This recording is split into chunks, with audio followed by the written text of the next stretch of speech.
Influencer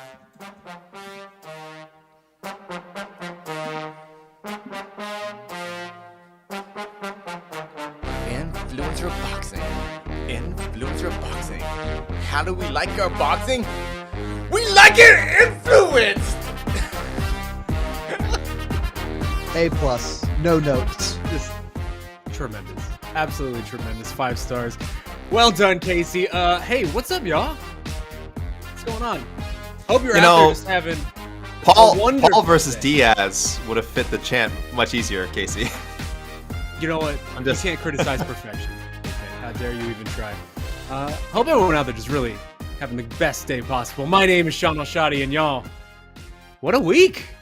What a week! We're going to get into all of it. This is the weekend preview show here on MMA Fighting. We got a little splash of Paul Diaz, a little dash UFC Nashville. As always, we appreciate y'all for joining us. Let's bring in the crew. He is the Prince of Positivity. Some call him the King of the North. Here's Alexander K. Lee. What fight are you guys looking forward to more? Paul versus Diaz or Sandhagen versus Font? Vote in the poll now. Perfect. Wow. Not even giving PFL or one the time of day. See how it is? I said what I said. You already heard from across from AK, the legal, the mouth from the south. He is your friend and mine. He is Jed Meshew. I don't think you can call me the legal eagle, Shaheen. I'm pretty sure that at this point I have no jurisdiction of any kind. You are the only one covering this circus with a law degree, so I'm calling you the legal eagle. I guess that's true. Really what have I done? What choices did I make in my life to be here? You put in that degree to such good use. Your parents are very proud of you right now. And of course, the most fearsome producer in the business, the undefeated EKC Leydon. He is manning the boards. Fellas, let's dive into it. Yeah, this is a weird one. AK, we got 2 events this week. They're basically going at the same time Saturday, so there's going to be a lot of 2-screen watching, I'd imagine, in the MMA world. AK, when you look at what we got in front of us, UFC Nashville, not bad. Corey Sandhagen, Rob Font, Tatiana Suarez, Jessica Andrade, and then the circus that we have seen out there in Dallas, Jake Paul, Nate Diaz. What's your rating for the weekend? What's the gymnastic score for this gruesome twosome that lies ahead for us? I get to put them together? Oh, it's the whole weekend, baby.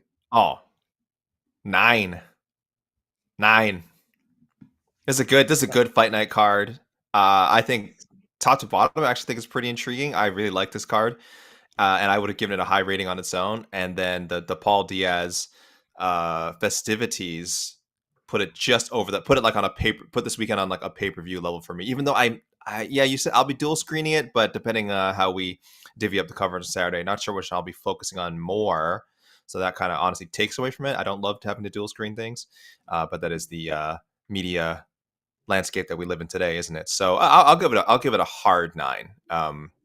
And this is assuming we're talking about the Paul Diaz cards as a whole, because that's not a bad main card either. But I'm not sure if everyone's planning to watch the whole thing. I don't know. I imagine there's a lot of bouncing back and forth that we're going to see this weekend, or at least again 2-screening it, eyes darting back and forth. But fellas, let's start with Paul Diaz because we have the whole crew out there this week. We even have a rare third MMA Hour episode of the week hitting you on site from Ariel and the crew later today after ceremonial weight. So tune in for that. And Jed, I know you well. We've worked together for a long time. I know you love a good carnival. You're not too good for absurd shit. Like you love a good circus fight. The circus didn't really feel like it had come to town for most of this week, it felt like. But then yesterday happened, whatever the hell that press conference was. You got brawls on stage. You got little wieners calling out Nate Diaz to his face. And if you listen to Mike Heck this morning, it seemed like all of this actually kind of started to piss off Nathan Diaz. And boy, it certainly feels like the circus is in town now. Jed, what do you make of what you've seen in Dallas this week? I don't know, man. It's been really weird. I was talking with Mike about this on BTL. I guess that came out yesterday. We were talking on Wednesday, though. It hasn't felt like Nate has cared this whole time, which is just a very, very odd thing, given that for the past 2 years, basically, he had spent the entire time quietly feuding with the UFC and trying to get out of his contract, more or less specifically to do this. And then this happens. He gets to fight Jake Paul. He gets to make all this money. And he has not seemed all that geared towards this or frankly interested. And now we've got this, and he's starting to get like maybe a little bothered. I don't buy Jake Paul's nonsense about winning the mental battle or whatever. That's all nonsense. But it's just like, what? I'm just not sure what Nate Diaz is doing this for, aside from the big bag of money. Obviously, there's a big bag of money. That's what he is really doing this for. But it's just been a very weird thing. And honestly, it's a little less interesting to me, right? Like I'm not against a carnival, but this hasn't really been the sort of carnival sideshow that I thought we would get. I'm not particularly interested in this fight on the merits, and we can get into that. So it's sort of depressed my interest in this event, kind of full stop. And then this feels like a last gasp of, oh, we're going to have our security team scuffle to try and make people interested. And feels like it's grasping at straws a little bit in that regard. So I don't know. It's been a really weird week. I don't know if I'm alone in that or not, though. That's an interesting perspective. AK, I'm curious if you agree, because I would think, I mean, it certainly was obvious to me, at least, that Jake was doing everything possible in the lead up to this to try to draw Nate out, right? To really get the Connor version of Nate, the trash talking Nate, the Nate that's going to promote this fight. The version that I thought we were going to get. He's going to get a bunch of money like that. It seemed like that's what we would have coming into this. If it's not, if you told me 2 years ago, Nate's going to leave the UFC and be boring as sin in the build up to this fight, I'd be like, well, then why even do it? What do we care about? But we haven't gotten that version. I don't get it. I don't know if we definitely got a Nate that seemed to not care to a certain extent of like, I'm just, whatever this is dumb and I'm not going to play it as, I'm just going to take the money that they give me. I will say, though, it seems like the last 24 hours, you tell me if you disagree with me, AK, but it feels like, I don't know, man, Nate and his team don't seem happy with this situation. There seems like there's real animosity to some degree now. Listen, Mike Heck on site in Dallas told us this morning, like, it feels very real. He's up front and center with it. He's seen it firsthand. He says it's very real. This is not a gimmick. They booked this fight, Jake Paul versus Nate Diaz, because they wanted an opponent in Nate who is known for being legitimate, no BS, tons of actual credibility, the kind of credibility you can only buy from a lifetime of fighting, from a lifetime of, again, quote unquote, keeping it real. I don't want to overuse that word, and now they're getting it. I mean, they're getting his genuine, honest reaction to these shenanigans, and he is not having it. Casey and I were saying earlier in the weigh-in show that Jake Paul took the right tact here from the moment this fight was booked, in realizing, okay, I'm the heel. I'm the bad guy here. The fight fans love Nate Diaz. They still, they haven't fully embraced me. Maybe they never will. So I'm going full heel. I'm going to insult Nate. And I'm going to kind of pick on him. But I'm going to take this weird Nate Diaz as a bully angle and hope people can kind of sink their teeth into that. We'll bring up all these examples from his past. But none of that really landed. And again, Nate doesn't want to play ball. He just did a I know you are, but what am I response at the press conference to this whole, brief spiel from Jake Paul? He's just like, no, you're the bully, man. You're the bully. And that's it. No real elaboration. So you guys are totally correct. He's not playing along at all. I think for fans of Diaz, that's a good, that's what makes him so appealing, and why if they're interested in this fight, why they're only further cemented. I'm definitely gonna check this out. I'm glad Nate's not playing along, because that tells me that on Saturday it's gonna be a real fight too. If the buildup is real, that means the fight's gonna be real. And I'm not saying I'm totally bonded to that, but I think I'm a little more invested in the fight from an action standpoint than most people. I am intrigued. The magic of influencer boxing is not quite worn off on me. The fact that Jake Paul did not look great against the magic of influence. What better way to describe it? The fact that he didn't look great against Tommy Fury actually makes me more interested, because I'm like, oh wow, we knew wasn't that great, but now he's looked pretty mediocre in that fight against Tommy Fury, and then that lost Tommy Fury, say. And then you have Nate Diaz, who's usually a pretty fun guy to watch. So I'm the target audience for them. I'm intrigued. Yeah, sure, he can be. He can be. I wouldn't call most of what's happened the last 4 years of Nate's career particularly engaging to watch. I do just want to throw a very brief shout out, Casey. I just noticed it, but well done on that background for AK. Mm-hmm. I see you. I see you, buddy. Some might say he's got that dog in him. Jet, does any of this matter? Like for real, like this in a this fight is dumb. cosmic, we're No. nihilistic, we're all dust that is transient No. and going to cease to exist soon. No, I'm being serious though. Like this is a very dumb fight. I do not care to break down this fight on its technical merits or whatever. We can get into that a tiny bit if we want. But like on a grand scale, stakes, all of this, does this matter whatsoever to either guy? no, God, no. That has been one of the more interesting parts of Fight Week is watching the sort of preview shows and many people coming out and being like, all of the pressure is on Nate Diaz. I'm like, why? Based on what? What pressure is Nate clearly isn't feeling any pressure because this is the end game. The point was to get to this. This is not a setup to things that are bigger or better. This is the goal. The target is Saturday night.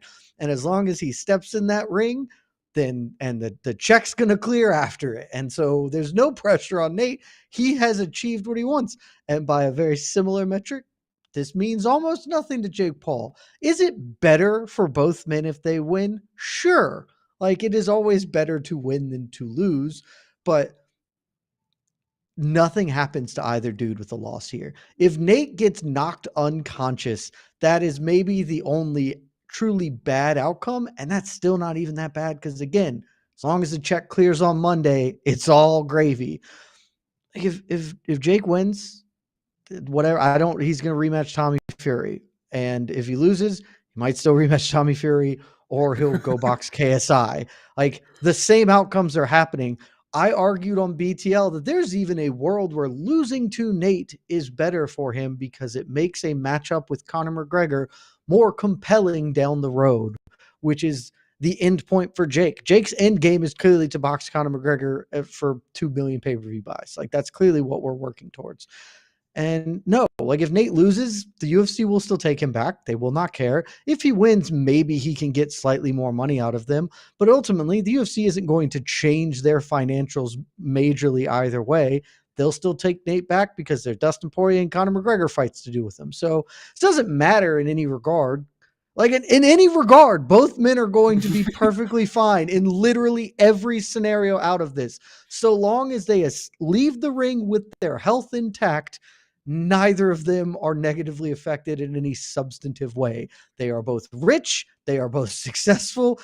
Losing and winning means nothing in the term of sporting meritocracy. So no, there are no stakes other than pride. And I'm not even sure that either man cares that much about that right now. You gotta love it. You gotta love it. This is what we're dealing with here. I mean, on its face, it is what it is, right? We've seen this story 4 different times before. Jake Paul versus the MMA guy.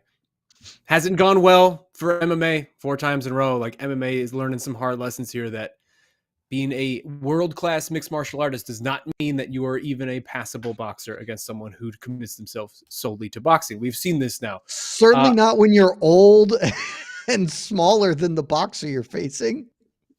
That is a valid point. I would say also you throw Nate up against Anderson Silva. Who are you favoring? I'm probably picking, even at this age, Anderson Silva to beat Nate Diaz. So just by boxing math, MMA math, this feels like not as hard of a matchup as we have seen Jake take in the past. There is like the Diaz aura, though. And I feel like that is what some people are clinging to this week. This idea that just magic things tend to happen around Nate to some degree, right? Like, we've even seen it with a Leon Edwards type of fight where he loses the whole fight and then gets like one moment at the very end. And for the rest of the time, he can call scoreboard and be like, in a real straight confrontation. Like, I had you. It was done. AK, what's the most fun outcome for this? Like, paint me a picture. What is the most fun way that Saturday plays out? Well, someone said it. I hate to keep bringing up this morning's weigh-in show, but I do want to give credit where someone in the comments said, Jake Paul wins by DQ after Nate Diaz sees that weasel troll who keeps asking questions at the press conferences in the audience, and then just leaves the ring and beats the crap out of him. So that would be hilarious. A little sad for me. I don't necessarily want to see Nate Diaz beat up some twerp, but it would be fun if we're talking pure hilarity. Would that really be sad? Would that be honest? I would that really be I sad don't for encourage violence. I don't encourage solving problems with violence. what if that violence has been like eagerly coaxed on to that man. As NBA veteran Matt Barnes once said, violence is never the answer, but sometimes it is. So if you live by those rules, then yes, perhaps that is the only way to settle this situation, get this pest to go away. But no, I think that I think would be hilarious and funny. What would actually be fun? What actually fun is man, a Nate Diaz. Not just to win, but it has to be like a classic Nate Diaz style victory. You know what I mean? Like where we're kind of counting him out the first couple of rounds, but well, I shouldn't say he's not that great at comebacks. So let me put it this way: instead of a classic, an unexpected Nate Diaz comeback victory, where he does go down, and we're all thinking, oh man, this is exactly what we thought it was going to be, and either Jake Paul is going to cruise to a decision, or Jake Paul's going to knock him out. But instead, Nate Diaz battles back and wins a convincing decision. No controversy. Controversy can be fun. In this case, I don't want it to be fun. I want people to say, holy crap, Nate Diaz just outboxed Jake Paul. Where do we go from here? I don't know. But the Dallas crowd would love it. They've been they've been part of the Nate Diaz army. Or to say the Nate Diaz army seems to have occupied Dallas for much of this week. It would be a real moment. And I think it would help a little bit, guys, to watch the bitter taste of him outpointing Anderson Silva out of our collective mouths. What do you think, Jed? What's the most fun way that Saturday night plays out? So I'm going to have a different perspective on this than most people watching this program, I think. I don't dislike Nate Diaz, but I dislike one aspect of his fight game more than almost anything else in the sport. And it's not just him, but he is maybe the single biggest perpetrator of this particular offense. I'm losing and don't have the tools to make this fight work well. So instead I'm going to taunt you and pretend like I'm doing something good when really I'm just making an ass of myself because I don't have the footwork to make you fight in the terms of engagement I would like. So I think it would be incredibly funny if he starts doing that to Jake Paul and then actually just gets clobbered. Because I have always wanted to see somebody do that because I think it's very funny. So that would be the most fun outcome because I'm not emotionally tied into this fight. I genuinely don't care who wins. So there is no like Nate's fighting for MMA for me. It's like, whatever, just get in there and scrap. It would also be it'd be very textbook Diaz for Nate to lose most of the fight and knock Jake down in the 10th round and be like, I would have won because you got tired and I don't ever actually lose fights. So but it doesn't, like, what's going to happen is Nate is going to start losing because he is not as young as Jake is. And then he's going to start doing Diaz taunting stuff and still never find a way to hit him. And then he's just going to complain a bunch and the fight's over and the Diaz army 1, 2, 3, 4, 7 or whatever. And people will delude themselves into thinking he won. And it's going to be awful. It's probably what's going to happen. Really, just you're making me excited for this fight with these predictions, Jed. It's not my job to promote this fight. It's theirs, and they ain't done shit in that regard. And that's not on me. Nate could pick up a mic and say something cooler than, hey, guys, we're going to do a fan Q&A instead of my open workout. We'll see is the answer to every question. Granted, a lot of the questions were crap. I'm not here to say that the fans in Dallas were on their Grantland-esque questions or whatever, but still, every answer is like, we'll see. I don't know. We'll see. We'll see. Great, man. I am stoked to spend $50 to watch you fight with this enthusiasm you're bringing to the game. Prince of negativity today. You're just bringing the energy, my man. Jeez. He has been consistent with this. He has been consistent. I respect it. Look, it's just like, promote it. It's so weird to me. You spent 2 years trying to leave your contract to do this. And the minute you get it, you're just like, nah, whatever. I guess if it is genuinely just, I knew there was a big bag of money and now I have the big bag of money and I don't care anything beyond it. That's fine. I understand it, but you could try a little harder, sell some more pay-per-views. You're getting a cut. You should be trying harder. The thing is, you're right. I do wonder if he already, like you said, he's kind of got an established bag. Like the bag is so good that he's like, Of course, he wants to make more money, but not to the point that he's willing to put in effort or compromise his. I was going to say beliefs, but I was going to say more compromise his his personal approach to these types of things. So he's costing himself money. That is not a discussion, but he Dude, I probably don't is think making he enough. cares though. Yeah, I really I don't think he's think making he cares. enough. Yeah, he's making enough that he can afford to just do this, to take this week I off. feel like this is a guy who has done like the Nate Diaz road is very unique, right? Like just when you look at the history of mixed martial arts, this is someone who made virtually no money for the majority of his career, had like a once in a lifetime situation come up, completely took advantage of it, and then just propelled himself to superstardom in a way that we really don't see like grizzled veterans do late in their career. Like Jorge Masvidal is really the only other guy that did something like this. And ever since then, Nate Diaz has just been riding off of like massive paydays. And what he said this week when he said less is more, like the idea of promotion, that less is more, it's kind of been his thing since the Conor McGregor series. And it feels like this is the quintessence, like this is the ultimate version of that, where he's just in the middle of a bunch of batshit weird stuff around a bunch of kids who are so much younger than him, and like who just kind of generally don't get the idea that like, oh, like if you said any of this to any of us outside of this building, like there would be real consequences. Like things would actually happen, because this isn't some fairy tale land, and like social media isn't life. Like you say that type of stuff is people in life, like especially like a Diaz Army type of person, like this isn't going to go well for you. And I feel like he's just completely checked himself out of all of it. Like he does not care. He's getting the paycheck. It is what it is. He's going to go to a fight. He's going to be professional, because Nate Diaz ultimately at the end of the day will be professional and make it to the fight. And then that's it. And he's done with it. He's moving on. It already seems like he's kind of eyeing the next thing.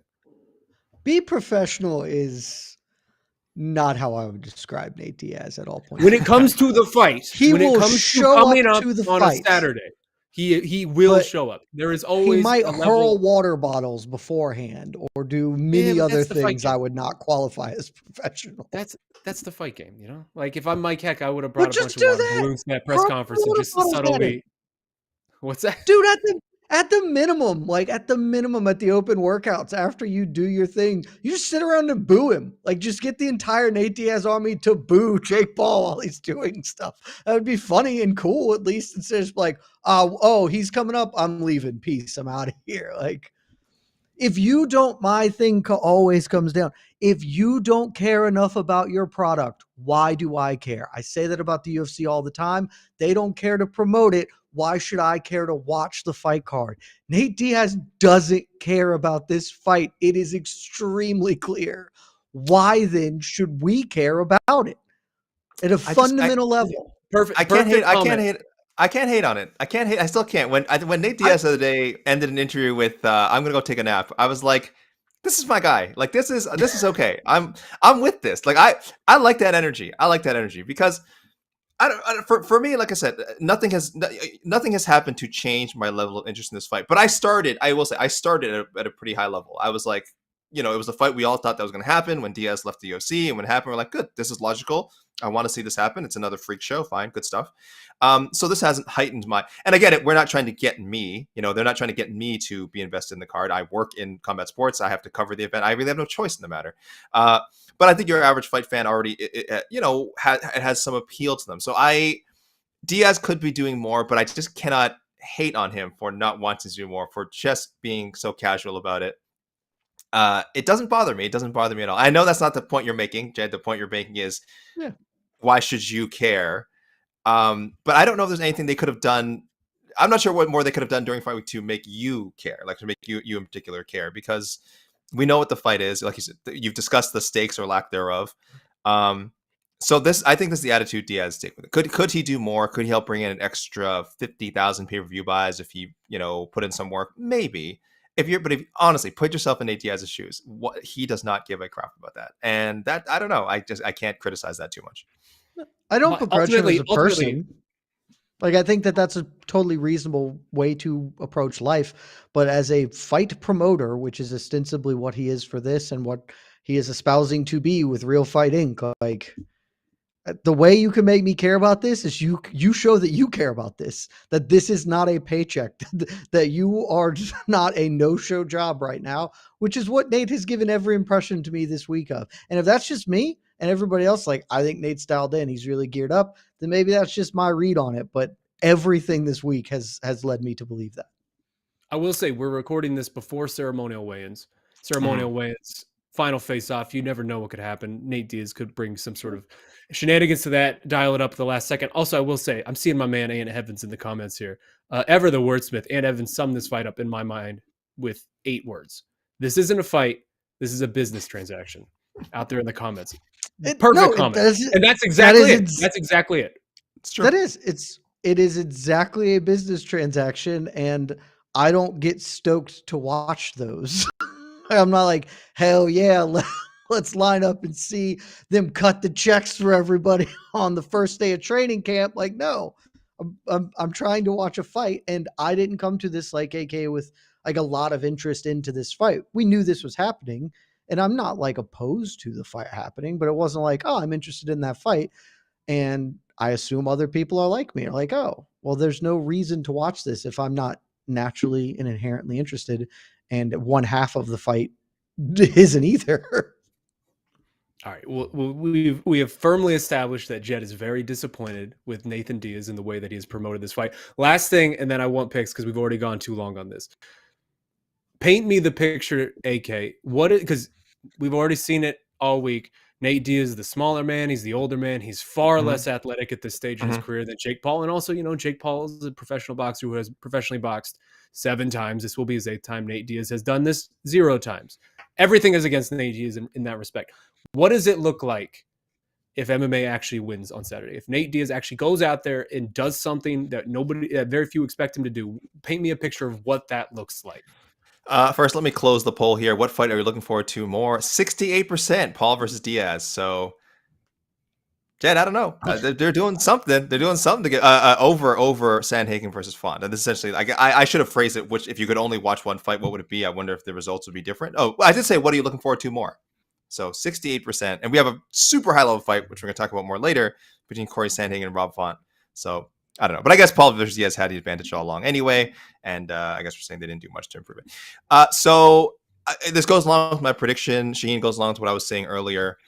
I don't think Jake Paul can knock Nate Diaz out. I don't think that's a crazy thing to say. I know bigger, stronger, more athletic, younger, has actually been boxing.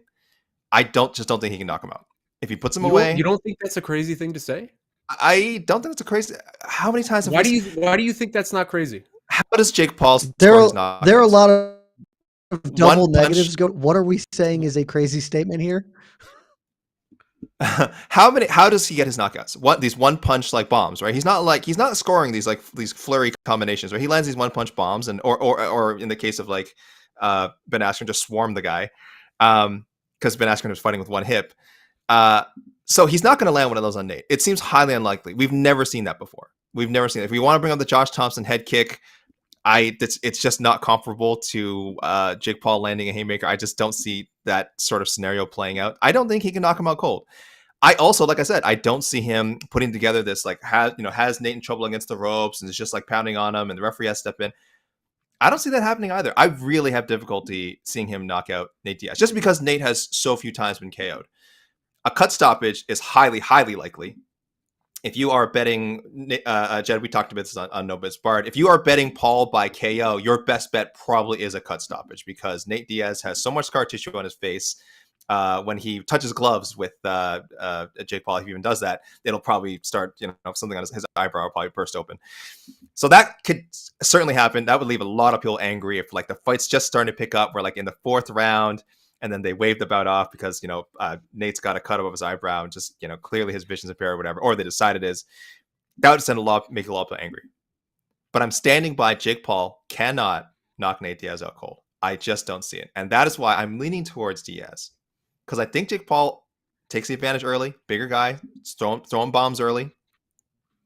But I like that it's a 10-round fight. 8 round would make me a bit more skittish on picking Nate. I could see Nate winning the last 6 rounds of this fight. I think his cardio advantage is real. I'm not saying I think Jake Paul is like guaranteed to gas, but I think we've seen hints of it. Superficially, he's looked bad later in his fights, but hasn't performed poorly, but he's looked bad. I think that's real though. I think he's a super muscular guy. I think there's a lot of explosiveness. And I think when you get to those later rounds, when you're dealing with a guy like Diaz, who's going to push the pace in the later rounds in a way that guys like Anderson Silva didn't, Tyron Woodley didn't.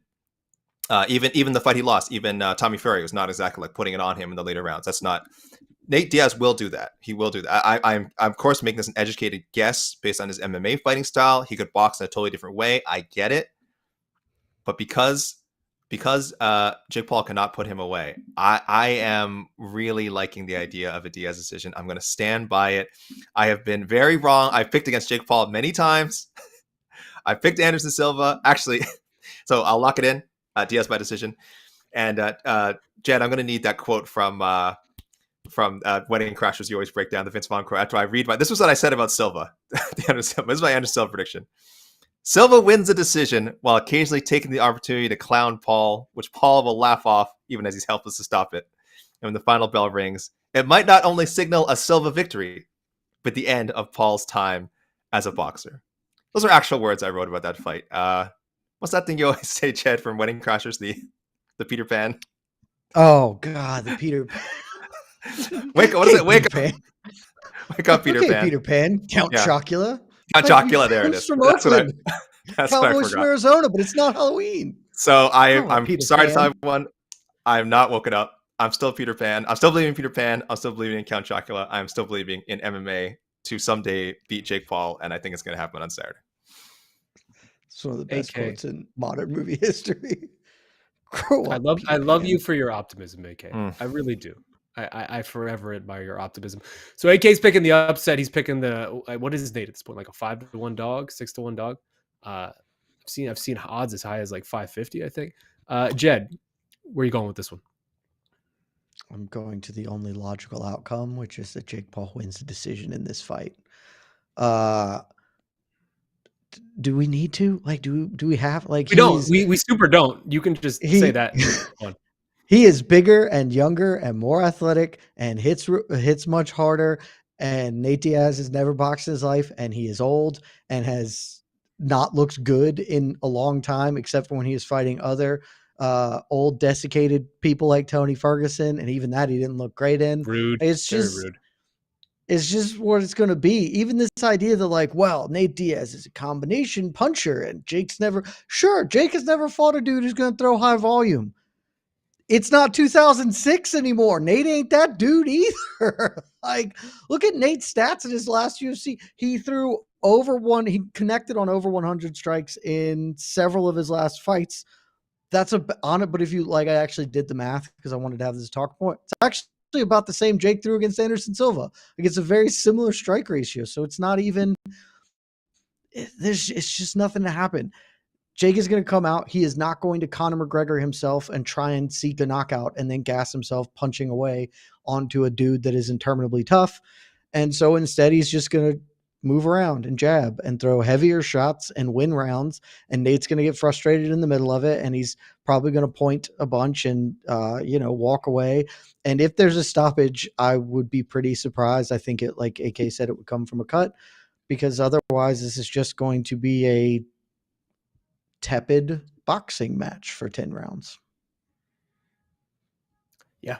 I mean, I don't want to belabor this much more than we already have. We're 35 minutes deep on this fight. I don't think we need to do any more. I'm picking Jake Paul as well for all the reasons, Jed, you just said. It's just, I mean, I've seen this story, right? Like I was such a big Anderson Silva guy my entire life. I felt like he was the one that was going to do this. And then he didn't. And I watched Anderson Silva 20 feet away from me get knocked down by Jake Paul at the tail end of that fight. And, it was a really nice knockdown too. It wasn't bad. And this is just what this is. Nate Diaz to me is a lesser opponent than Anderson Silva. I see Jake Paul winning a decision. Although I think there is an element to the Diaz aura that he is somehow a wizard in there. He is somehow a magician. There is a magic to him when he fights that I think he will have some sort of moment late in the fight where he staggers Jake or catches him or even knocks him down or something. And then we'll be able to move on to whatever is next in his life, claiming victory, saying, I already beat that guy. It doesn't matter. And everyone will believe him and everyone will follow him and he'll go back to the UFC and fight Dustin Poirier and it'll be fun. And I'm looking forward to that. But in the meantime, let's move on, fellas. Because it's actually, I mean, real quick, I mean, this is a 6-fight main card on Saturday, so we're in for a long night. I just want to run down the other fights. Amanda Serrano, Heather Hardy, undisputed featherweight title. Jeremy Stephens and Mr. Weight, Chris Avila, also fighting. Bad. It's fine. It's whatever. I mean, for our purposes, we hit that card. Let's move on now from Texas over to Tennessee, because there is UFC events that have flown under the radar. I feel like there are UFC events that go unnoticed. And then there is whatever the hell you want to call this with UFC Nashville. This event has been a complete afterthought in the shadow of Nathan Diaz this week. But you know what? It's actually like a pretty low-key decent card. Like, I don't know. I really like this card. If we had our original main event, Sandhagen versus Umar Nurmagomedov, I would be even more into it. But even just what we have, I think it's a mighty solid top two. We got Corey Sandhagen, Rob Font up top, Tatiana Suarez, Jessica Andrade in the co-main. So I want to start with the main event. Jed, do you like what you're seeing here? Are you intrigued? I do. If you listen to BTL this week, I'm coming for AK's corner because AK doesn't deserve the corner. I'm gonna come out and say it. The man can't rate cards. He's too generous with his points. He's giving 9s for this weekend. 8s is too high. He's too generous. And so if you listen to BTL this week, I out of nowhere created a much better ranking system for cards just immediately than the AK point system. I am intrigued. We're going to call it the Meshew star system. It's based on the Michelin guide system. There are 3, or I guess 4 scores. You got no stars. You know what that means. 1 star, which means it's a good card. If you live there, you should go see it. 2 stars means it's a good card. If it's within like a 4 or 5 hour drive, it is worth it to make a detour to go see that fight card.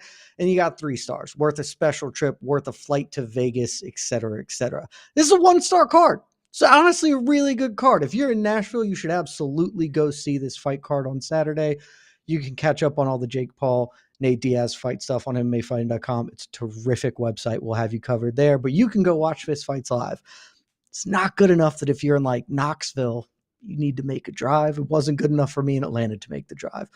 This main event is great. It's a very, very good fight. Arguably a better fight than originally the Umar fight for Corey Sandhagen.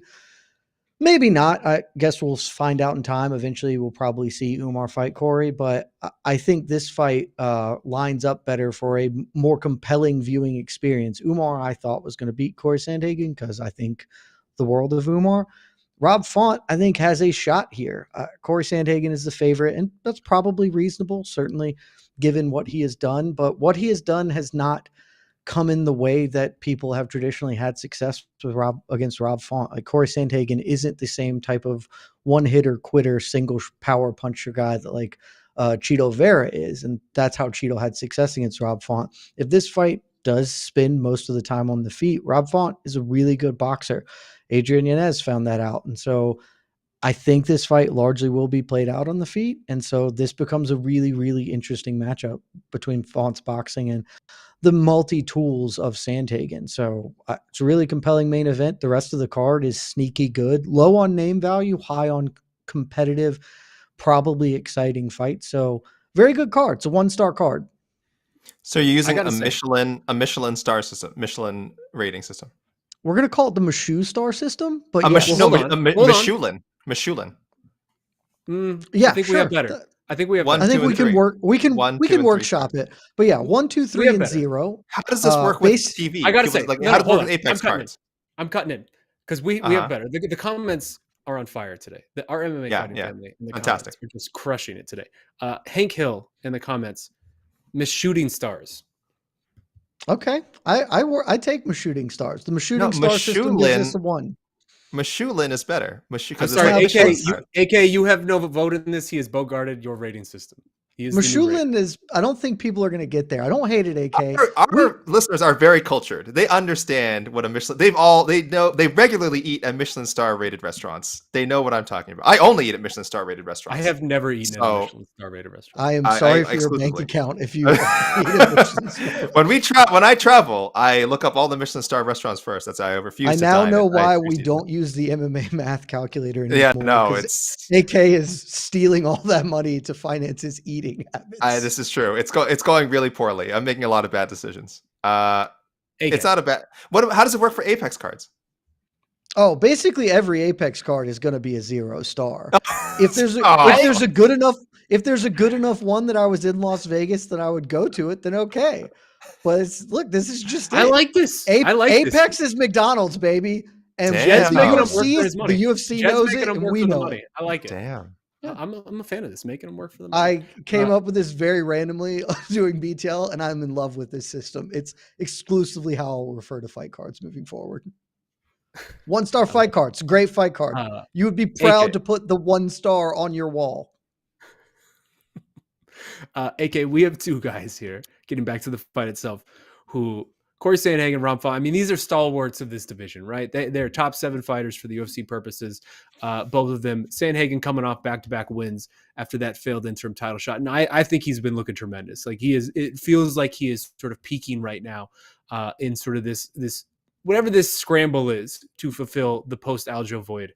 And then Rob Font coming off the almost a forgot moment that Jed mentioned against Adrian Yanez. Snapped a 2-fight skid, looked tremendous. I like the place this bantamweight division is in right now. To me, it's in a really intriguing spot where obviously 2 weeks from now, we got O'Malley, Sterling, and Boston. Ostensibly, probably the last time we see Aljo at 135, win or lose, right? At least if he keeps his word. Yeah, right? And then you got Merab, Dvalishvili just kind of hanging around, waiting for his chance. Henry Cejudo maybe slinking in the background, but really to me, I wonder if the winner of this is the next man up in that pecking order for the title scramble that we probably are about to see. What do you think? Yeah, I hope so. I think they're both well-deserving. Rob Font has been one of the best bantamweights for a long time. He's been putting in that work. He's done a lot. He's had a lot of headlining opportunities for the UFC. They like this guy. Were he able to pull off the upset? I think for sure. He makes for a fresh challenger. I think he's good with the media. You know, he's not a super exciting household name. I get it. That's the one knock against him, is he might fit into that category of guys that the UFC sees as, you know, reliable, trustworthy, but also, you know, we don't need to give this guy a title shot. This guy is, you know, he's main card pay-per-view quality, fight night headliner quality, but we don't necessarily see him as a title fight contender. But if he beats Sandhagen, it puts him in the talk. The problem is he's not far removed from you know, losses to Cheeto, losses to Jose Aldo, so that also makes him a bit of a tough sell. Corey Sandhagen, on the other hand, much more appealing in that regard. The close fight to TJ Dillashaw that he lost, a lot of people felt like he won it. He won Petr that. Petr Yan lost, no shame in it. One of the best fights of that year, arguably the best fight of 2021. And then Aljo was so long ago that if it's for a vacant title, Corey Sandhagen has to be half of that equation. If Aljo does decide to stay, I would still very much like to see that rematch. That first fight, dominant win for Aljo, but it's 3 years ago now, and it would be a classic rematch of there's almost zero chance that it would play out the same way. So even though the national main event is kind of flying under the radar, especially because it's going up almost directly against Jake Paul and Nate Diaz, no one should be surprised if this produces the next number one contender at bantamweight, and it certainly would have if it was Umar Nurmagomedov who was forced to withdraw and was replaced by Rob Font. So I don't see why the stakes should necessarily change that much. That, if anything, that's my one criticism of this, and it's not even a criticism because it's out of their control. But like, god damn, I wanted to see that Umar fight. I'm so curious to see where this man's ceiling is in this division, because I think I'm with you, Jed. I think he might be the best in this division, maybe, and I just really want to see him get the shot. And this was that perfect opportunity to jump up the ladder in a way that I think it'll probably be difficult for him to find a fight like this now. Dude, he's never going to get this sort of an enormous leap. Because Corey Sandhagen's like number 2 in the UFC's rankings or whatever. And he wins this fight. Corey Sandhagen isn't fighting Umar next. Like he's going to hold out for a title shot. So Umar pulling out of that fight, I mean, you know, you have to, but really hurt him. That being said, I am picking Sandhagen. I think Sandhagen's in his moment. I think he's a very real, legitimate threat to this title once Aljo vacates, ostensibly again, or if Sean O'Malley wins, either or. I think Sandhagen is a very real threat to either of them. What about you guys? Where are you leaning on this? I'm taking Rob Font. I'm doing it. Mainly because... Okay, explain yourself. Because I think like 3 years ago, I was asking the question, perhaps... aggressively. It was pre the Jose Aldo fight. I was asking the question, is Rob Font secretly the best bantamweight in the world? Oh, yes, I remember this. He was on that sick run. Dude, that run still holds up, by the way. He's on a 4-fight win streak. It is Sergio Pettis. That is still a damn good win. Ricky Simone, damn good win. And then Marlon Moraes and Cody Garbrandt were better wins at the time than they have aged into. But still, the first 2 wins there are terrific. And I'm like, is this guy just secretly the nuts? And then Jose Aldo, who's actually the nuts of all time, was like, not so fast, Junior. And then the Cheeto fight happened. And I thought he was done. I thought we were going to be cooked. Adrian Yanez, who I was super high on, comes in, gets got, and now I'm back. Rob Font, I can't quit you. And I think that this is a much better style matchup for him than he could have hoped for. I think this is probably a better fight for him in some respects than Song Yadong was. And I think he's got a real good shot here. Won't be surprised if Corey Sandhagen wins this fight. He does seem to be having a moment, but like I said at the top of this whole discussion, his moment has come against very different fighters than Rob Font, and we have seen him get outstruck over long periods of time, and I think Rob Font does have the tools to do it. So I'm taking a shot on Robbie Font here.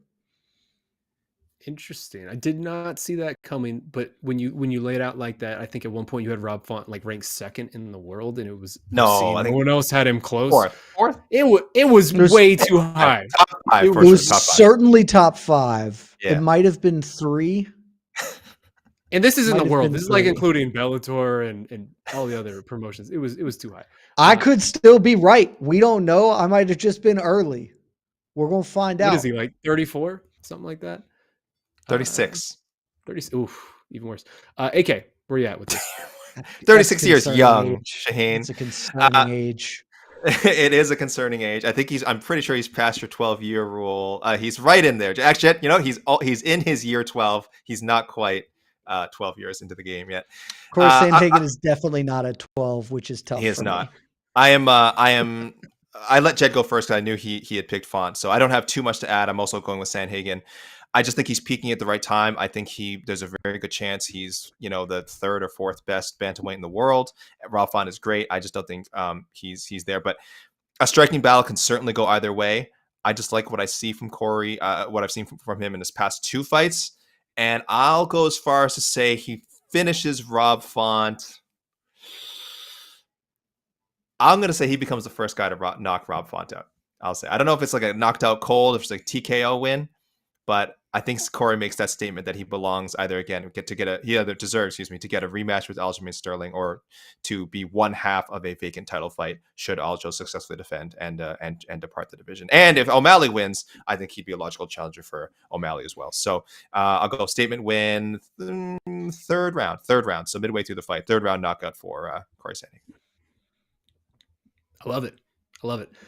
Really quick, we'll get to the fan questions here in a second. So just so we're clear, that would be the first time Rob Font has ever been knocked out. That's what you were predicting. That is it. Yes. Okay. Yeah. 36 years old. You never know. Bold. I love it. I just really want to quickly hit this co-main because honestly, this might be my favorite fight of the whole weekend. Like between all of the events, or at least the one that I am most looking forward to. I have been on this Tatiana Suarez train for 7 years now, and I'll tell you, fellas, I nearly it's like 3 whole tickets. fights. Dude, right? Like I nearly sold my season tickets like 20 different times on this. Like things were looking bleak for a second. But now we're back. And if she even steps into the cage on Saturday, that'll be the first time where she fought twice in 1 year since 2018, which is 5 years. That's tough. But only 32 years old. We saw her truck through Port Montana de la Rosa in her fight back in February. And that was the first fight in 4 years. Injuries do seem like they are behind her, at least for the moment. She's supposed to get Virna Jandiroba. Instead, she gives the former champ, Jessica Andrade, who kind of herself is low-key in somewhat dire need of a win if she wants to keep the title hopes alive here after the tremendous Erin Blanchfielding that she suffered last time out. I just love this matchup so much. I adore it. Again, it might be my most anticipated fight of the weekend. Do either of you share my enthusiasm for this? And are either of you still a believer in this Tatiana Suarez story? Or do you need to be convinced again? Well, Shaheen, first I would say it was a Yan Xiaonaning that Jessica Andrade got in her most recent outing, which was even more discouraging. Oh, that's right. For her title. And that was back at 115. The Erin Blanchfield fight was at least at 125. Her return to 115 was supposed to be like, okay, well now she's back chasing the title in the right division, the title she previously won. And It's she got easy to smoked by Jan. conflate that because this is Andrade's 4th fight this year, and It's a little He's been confusing. very busy. She's the first It's UFC fighter August. to make 4 appearances this year, and probably will be one of the only few to even make 4 appearances all year. I'd be very surprised. I don't know who else is going to make 4 appearances. It's not an easy thing to do. 5. She might hit 5. She might hit 5. There's plenty of time. So props to her for that. I know, Gene, I'm with you. I'm a big believer in Tatiana Suarez. Love how she looked in the De La Rosa fight. Everyone's going to point to the Nina Ansaroff fight as like the one that really made them, and the injuries. Of course, anyone with that many injuries, you're always going to be concerned. How are they going to perform? Are they going to be able to stay healthy? But also the Nina Ansaroff fight. But I feel like that's become her Khabib Michael Johnson fight, where or T, I guess at least T-Bow, depending on what your flavor is. But a lot of it was like the Michael Johnson, where people talk Khabib like, remember when he got rocked by Michael Johnson? And if anyone go back and watch that fight, it's like he got hit and slightly wobbled. So the Nina Ansaroff fight maybe a little more telling. But she won that fight. It wasn't like a robbery. It wasn't like if you go back and like, oh, did Nina win that? No, it was just that she gave Tatiana Suarez problems that in the long run probably would have made Tatiana Suarez, a better fighter. And we would have got to see that earlier if she hadn't had the injuries that took her out of action for almost 4 years. So that fight to me is not discouraging at all. I think she learned a lot from it. And I don't think it's informative at all in this fight. Okay, should I just throw out my prediction now, Shaheen?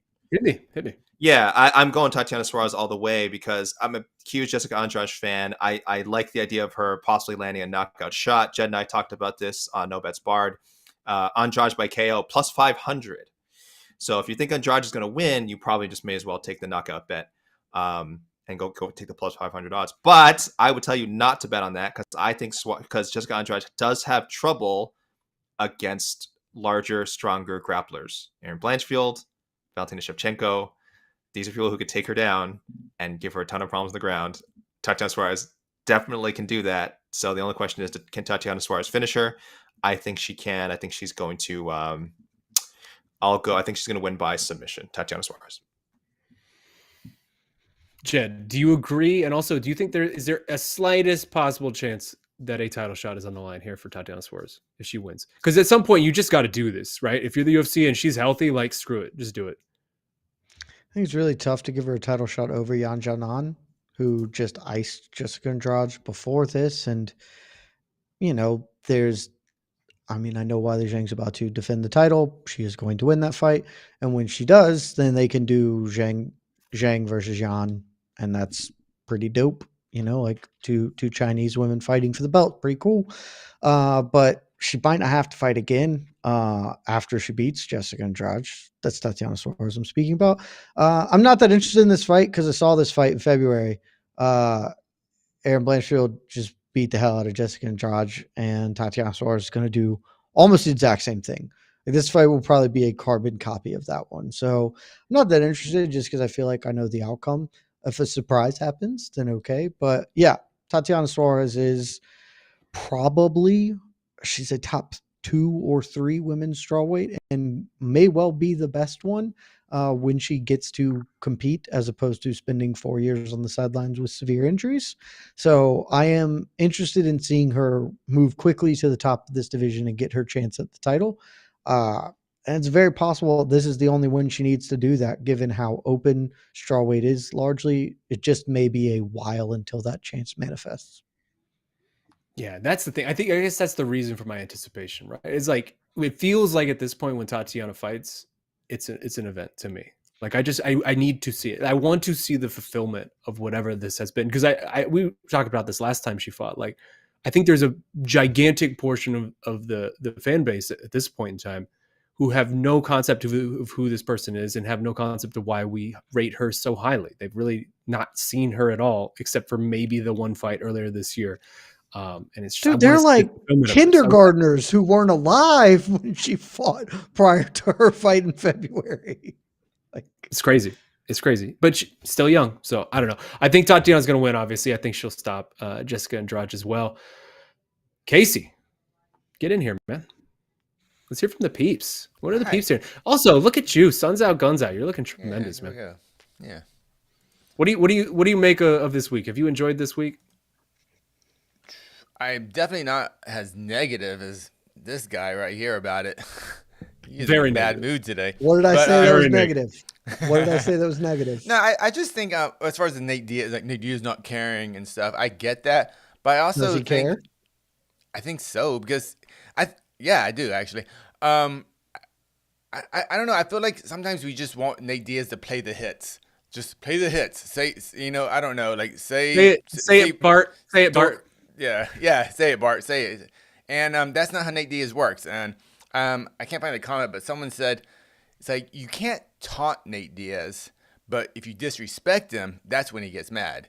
And like when if you think in the past, I remember Connor kind of making fun of Nate's teammates. That's when Nate gets mad and upset. You make fun of Nick. That's when he gets upset. If you call Nate names, it's like whatever, But I think that's the only time we actually saw a rise from Nate as far as media wise, fight week.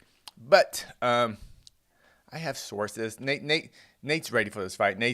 He's motivated. I just don't think. I don't think. Yeah, I don't. He just doesn't feel He's like just putting not a show interested on. in playing the game. He doesn't want to play. He doesn't want to play the game. He doesn't want to play the game. And this is what Dana has said for years about both brothers. They just don't play the game. They'll show up fight night. They'll do the thing. They'll say the great lines with Rogan after the fight and all that stuff. But they won't play the game beforehand, which kind of annoys promoters. And it's annoying. I'm sure it's annoying MVP and Jake Paul right now that Nate's not playing the game. But like Dana always says, they show up on fight night. Now, is it going to be an old washed Nate? That's another question. And I'm pretty sure Jed feels it will be a very, very, very past prime Nate. It is past prime Nate. How far past prime Nate? I'm not sure. But I am excited about this fight still, the main event and the boxing fight. Was that the question? Yeah. No, I mean, I think all of that's fair, right? And I think maybe that's why a guy like Jed is so disappointed, because when Nate does feel engaged in that way promotionally, like it is so fun, right? Like I will confess, at least once every 6 months, I go back and rewatch the Money Channel interview with him and Connor. That's like one of the best 5 minutes of fight promotion ever. Just like everything about that is so. MMA promotion peaked right there at the moment. Yeah, Even like the that. story- The world Guys peaks, out right? here playing touch button in the park. Touch button in the park, yeah. But once again, that was all based on disrespecting Nate's training partners, disrespecting Nate's team. That whole touch button in the park thing. It wasn't actually about Nate. And so Connor that's all. going on a long allegory about how all of Nate and his teammates were like gazelles or something, and then Nate at the end. What the hell? I forget what he said, but it was He's something like, just. what the hell's a gazelle or something? It's just so good. What are the Peeps saying? Yeah, Let's for hear the from Peeps. They've been on fire. I gotta say, the comments have been tremendous. Yeah. All All right. show. We see you. Oops. Dog's actually got that AK in him. Dimes, dropping dimes. Where we go? AK, you like it at this point. No, You're a fan of it. I'm not. you are. And I'll tell you something. I feel like ever since I've called this line to attention, I think I've seen it less. Or at least when people use it, I can see a twinge of shame in their eye. So there you go. I feel like I'm doing my work here. Okay. You recognize that that's sort of just how things like this work. They're hot for like a minute and then they die down. So you think I had nothing to do with it? Okay. You think I had I'm nothing to do with it? suggesting that it may not be. There may Sure. not be a causal relationship between you. You believe whatever you saying want. that and it You dying believe off. whatever you believe. Jed, you believe whatever you want. I mean, AK is the number one trendsetter in MMA. We all know this to be true. This is just facts. I didn't say it. Ant Evans. Love it, Ant That's right, Evans in Ant. the comments. My man. Jed is speaking from a fan, all caps, customer perspective. Most MMA media talk from fighter perspective. Fan and fighter interests are not aligned. Interesting statement from Mr. Evans. I kind of agree with that. Jed's disappointed. Jed's not mad. He's just disappointed. Yeah, and I get that because we want. I'm not mad at all. Get your paper, baby. I'm just noting. But I get that because like Jed said, this boxing match doesn't mean anything in boxing. So really it's just entertainment, and we need more than just the Saturday entertainment. We feel like we need to build up like Wednesday entertainment, Thursday entertainment, Friday entertainment, and I guess we just haven't gotten that this week. So that's what we've come to expect from a Nate Diaz week, you know. Yeah. But the thing is, like, it is what Casey's saying. Is it's not even what I come to expect. This fight means nothing to me and really at large, and so I don't need you to be an idiot to promote Corey Sandhagen and Rob Font. That fight is meaningful. That fight matters to me and the sport. This does not, and so you got to give me a hook. You got to give. If the hook is watch Jake Paul fight an MMA fighter, I have seen that many times. There's no hook, and Nate appearing disinterested just isn't hooking me. Well, also I would not hook pay of for this. Watch this personally. MMA fighter hand Jake Paul his first loss. That's not a hook either anymore. Yeah, and so like I'm just saying, I would not buy this as a fan. I would go to MMAfighting.com. It's a terrific website. And Great website. See what I am interested enough to know the outcome. I am not interested enough to pay any amount of currency, any actual amount of money to see the outcome. And I don't disagree with anything Jed says. I really don't. Like that's because from his perspective, I have no issue with that. I just am emotionally invested, I guess, in the Nate Diaz story. So I didn't need. I'm with you. Are you $50 worth of emotionally invested? Isn't that what this costs? I don't know what this costs. We're an expense. Well, yeah, we get expense reports, so we're good.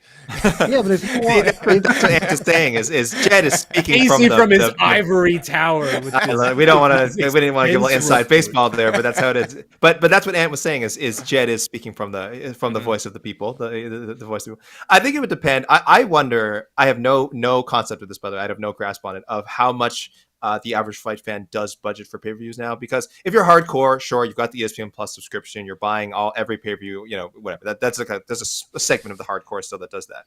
But your average fight fan, there's no way that they can be buying every pay-per-view. There's no way. And then plus boxing, if they also enjoy boxing, so they had like Spence Crawford would have had to be, I think, one of the if I'm buying a pay-per-view this year, that's one of them, right? That had to be on. And 291. You had to buy 290 Spence Crawford and 291 within the past like 35 days. Something there got skipped. You've dropped almost $200, if not over $200 on pay-per-views. If you watched all those, assuming you watched all those, which I'm not going to assume everyone did. Right? I mean, they're all great cards. It's just, would you have watched? I don't know if your average fan would tune in and watch all of them, right? So that's really the question is what is the average budget for a fight fan these days? Shout outs in the chat if you guys want to throw what is your budget, your annual fight budget. I know it's very expensive throw these a poll days. up there.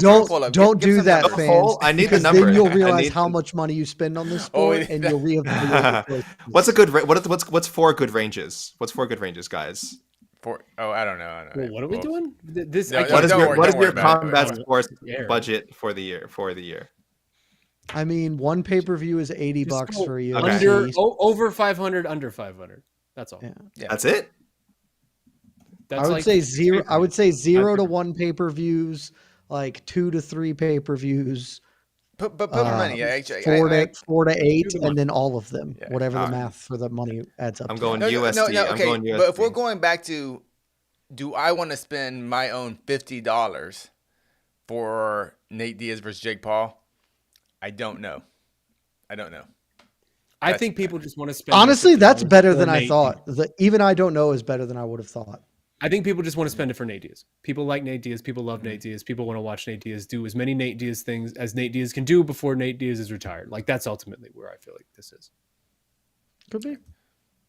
We got any questions, Casey? Yeah. By the way, Scott McCrate, loyal viewer and hardcore fan, Scott McCrate, he says over $2,000 a year for all the subscriptions and pay-per-views. I don't know if he's saying that's how much he spends, or if you wanted to keep watch all the UFC pay-per-views. Oh, you've done the math before, Shaheen. I remember those. You've done some. Oh, he did. Yes, right.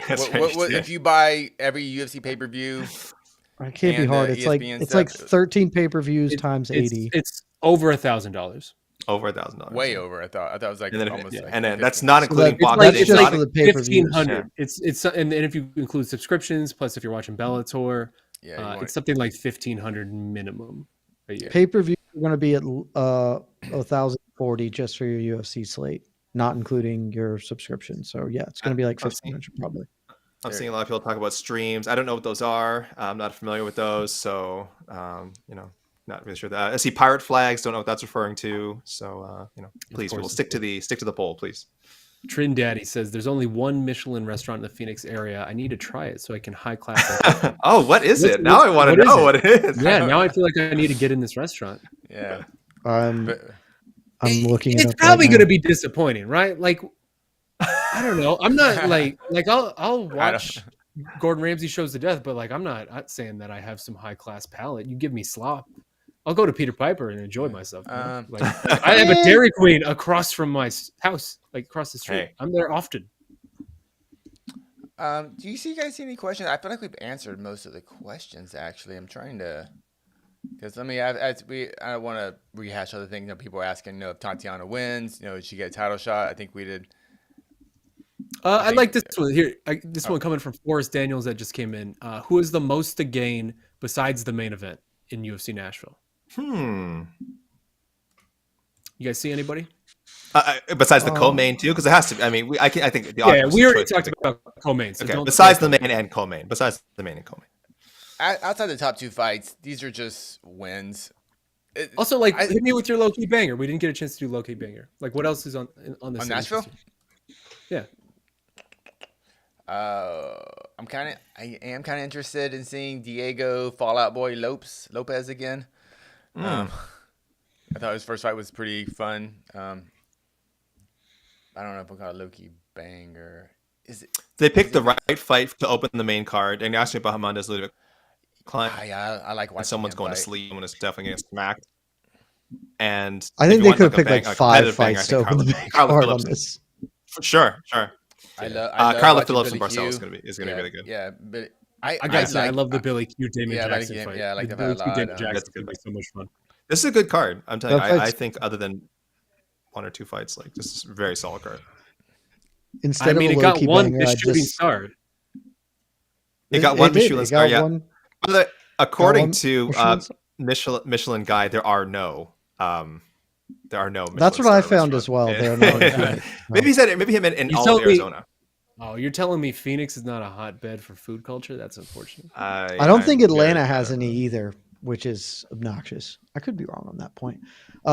So I can bring our energy down. Instead of a low-key banger, I just want to point out that Denis Buzukja is my least favorite fighter on the UFC roster. Tell him why, Jed. Tell him why. Do you know what Denis Buzukja, who is making his UFC debut against Sean Woodson, do you know what his fight nickname is? It's The Great. Denis the Great Buzukja. Bazooka is right there. It's right. The Great is an awful name for anyone, even Alexander's. It's like super trite and lame. Bazooka. Denis Buzukja. What are we doing here? If you can't hit that layup, you don't deserve to be in the sport. Go be an accountant, man, because you don't understand fight promotion at all if you go with The Great. It's the worst thing I've seen. That's a bit of hyperbole now. I have countered this by saying his name technically is already Bazooka, so it'd be like, I don't know if he wants. I've said he doesn't want to be Denis the Bazooka. I think that sounds. Doesn't have to be the Bazooka. Denis Bazooka. It's a little redundant. I don't like the Great. The Great is so random. I don't understand that part. But I'm okay with him not being Bazooka because his last name sounds like is already kind of Bazooka. I think. Yes, that's how nicknames Is there a middle work. ground? Is there a middle ground? Can we have something in between? Like, because the Great is objectively terrible. Boom, boom, boom, boom. Sorry, Frank Keller. I apologize. No, I could live with Boom Boom. I could live with Boom Boom. But here's the thing about nicknames. You just get given them. I guarantee you that growing up, kids just called that dude Bazooka. Because if I knew a kid whose name was Bazooka, he would just be called Bazooka. You just got to live with your lot in life, man. You are Bazooka. Going with the Great I hate it. I hate it so much. War Sean Woodson. I hope you win immediately. This is the most random. Shooting stars would you give that nickname? That is not worth a visit. Is what that is. 0 this is the stars. Most angry I've seen about a random thing. Jed, in a while. This is justified. How does this not bother everyone though? I'm okay with it. I'm offended. I'm offended. I'm offended. I'm okay with it. I'm offended. All right, dude. If you don't want to do Bazooka, you could do Denis the Menace Bazooka. Like the Great is so confusing. bad. It's confusing. So bad. It's so bad. All right. Let's close out here. We got one left. I like this one from Max Rabkin. We were already at like an hour and 15 minutes almost. So we'll end with this. Max Rabkin, if you ran your own Michelin restaurant, fellas, what type of food are you serving? I'll just go if you want to think. No, if you've got an answer, go, because that's a great question. I mean, I'm serving some delicious Arabic food, some delicious like Persian, Mediterranean style Arabic food. There is probably a restaurant underrepresented in the Michelin I would love to well. know how many Michelin starred Arabic, Persian type of Mediterranean places there are. There is an amazing place in Scottsdale called the Persian Room. It was my dad's favorite place, and it's become my favorite place. The buttered rice there is just the best rice in the history of rice making. It's unbelievable. I do love Persian food. I could eat like 4 different meals there in one sitting if they let me. AK, what about you? As a man who exclusively eats at Michelin-starred restaurants. Yeah, I'm trying to see how many there are in Toronto. I would imagine you got some. Toronto definitely has some. Has a bunch. Michelin stars is only out of 3, right? I thought it was only out of 3. Mm-hmm. 3 is the max. Okay, this guide is confusing. Anyway, yes, there are many in Toronto apparently. So I guess I'd have a lot of competition apparently. I'll go. I love. I should do it for my mom. I would do like Peruvian food. By the way, I can't cook at all. So you would do my what? mom's side of the family. Is your mom Peruvian? She's from. Are you half Peruvian? Yes. I'm not really Peruvian because I'm ethnically. If your Chinese mom is from Peru, she's from Peru, but I'm not like a Peruvian citizen or anything. I have no Peru. Like I am. We are ethnically Peruvian Chinese, nationality, but not like blood. Like Peruvian nationality, right? Is that right? Yes, but I did not know this. That's a thing. Peru yeah, my mom is like Peru. So yes. She's a wonderful. Like, what's a good Peruvian dish? Like, what's a good Peruvian classic that you ate? We would serve it. Gosh, the name is escaping me. Yuca. No, we'd have yuca. We'd have a nice plate of yuca. People know what that is. It's like yuca. Okay. Yuca, it's like a vegetarian. It's like a plant. It's like a delicious plant. Like yuca root, like the yuca. Yeah, it's like a plant. Yeah, I guess like that. And it's makes for a delicious. It could be an appetizer, but it can be part of a main course as well. It's very, very delicious. So that would be a big one. And chicha morada would be our drink. Serve a little chicha morada.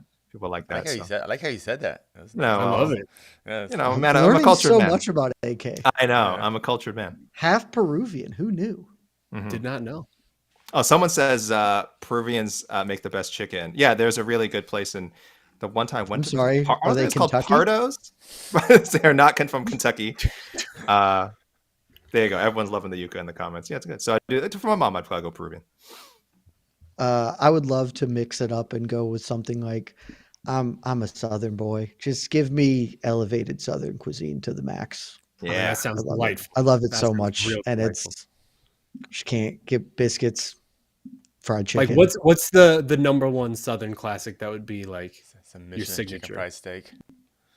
Oh no, I'm not sure you can do chicken fried anything in a way that Michelin would respect it. I'll respect it forever, mind you, but I mean, if you could find a way to elevate biscuits and gravy to 3-star Michelin, I might actually murder a person to have that kind of quality of food. Biscuits and gravy is just like the best Southern thing that's ever existed. I will say biscuits and fried chicken are the number one thing that I miss not being able to eat as someone who has celiac disease and can't eat gluten. Biscuits and the smell of biscuits and fried chicken. I'm never sad with my diet except for when I smell that. Then I am terribly sad. What about you, Casey? We can do barbecue. We can do Southern barbecue. God, I'm actually go kind of fancy because I'm pretty sure there's some Michelin stars out in the LA area. It's got to be probably a few. Something Japanese soba noodle related, some good tempura. Ooh. But we'll have some. There's a lot of soba noodle places that are Michelin starred, by the way. Yeah. So okay, good, and some no shortage of that out there. Michelin level boba. So a good okay. Boba. Yeah.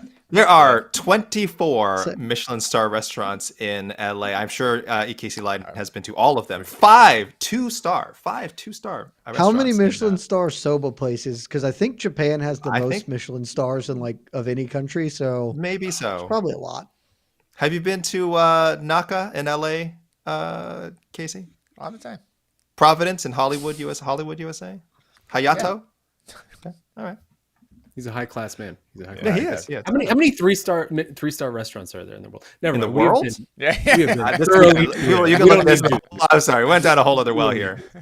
This is way too highbrow for an MMA 138. No, it's boxing not. podcast. This is the right level. This is the right brow. There's 138 in the world. 142. Yeah, with 3 stars. 142. Wow, that must be a really stressful life trying to maintain those 3 stars. Have y'all watched The Bear? Yeah, that's what I'm saying. Like, I've heard enough chefs. I have heard it's so good.